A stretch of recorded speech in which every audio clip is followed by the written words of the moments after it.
তো hello guys, welcome back to my channel and another blogs video. আজকে আমরা একটা নতুন চ্যালেঞ্জ নিয়ে চলে এসেছি, বিনা নিমন্ত্রণে বিয়ে বাড়ি। তো এই ভাইয়াটা আমাকে চ্যালেঞ্জ করেছে কমেন্টে, তো আমরা সেটাই পূরণ করতে যাবো। প্রথমে আমরা পাঞ্জাবি পরে গেছি যাতে কেউ জানলে না বুঝতে পারে। তো প্রথমে আমরা চলে যাচ্ছি সেই প্যান্ডেলের ভেতর দিয়ে। তো ফাইনালি গাইস আমরা প্যান্ডেলে ঢুকে পড়েছি, কিন্তু এখানে অনেক লোক। তো গাইস যা হবার হবে, আমরা বসে পড়লাম, দেখতেই পাচ্ছ।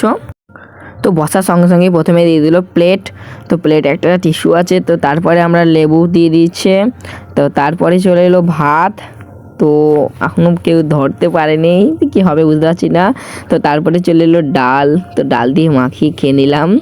তো তারপরে চলে এলো পটল চিংড়ি, তা পটলটা সেই লাগলো আমার খেতে। তো গাইস খেয়ে নিলাম, আর এটা আমার ভাই যাকে আমি নিয়ে এসেছি সঙ্গে করে। তো তারপরে চলে এলো আমাদের মাছটা সেই লেগেছে গাইস খেতে, আর টেস্টিও ছিল। তো তারপরে চলে এলো স্যালাড। কী ব্যাপার, স্যালাডটা লাস্ট এলো, যাই হোক বিরিয়ানি মন্থনে বিয়ে বাড়ি, এর থেকে আর কী দেবে। তো স্যালাড খাওয়ার পরে আমাদের চলে এলো চিকেন। তো চিকেন খেতে খেতে আমি ভাবছি গাইস, যদি ধরা পড়ে যায় তাহলে আমাকে ধরে বাসন মাজাবে আর আমার ভাইকে দিয়ে প্লেট পরিষ্কার করাবে।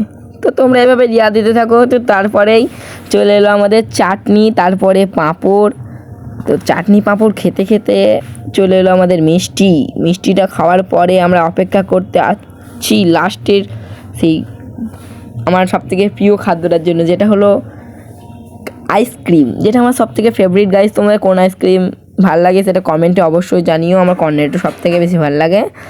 তো তো গাইস ধরা তো পড়লাম না, তো এইভাবেই আমরা পরবর্তী ব্লগ নিয়ে চলে আসবো। তোমরা ডিয়ার দিতে থাকো। তো ভিডিওটি কেমন লাগলো অবশ্যই বলো কমেন্টে, আর লাইক সাবস্ক্রাইব করো।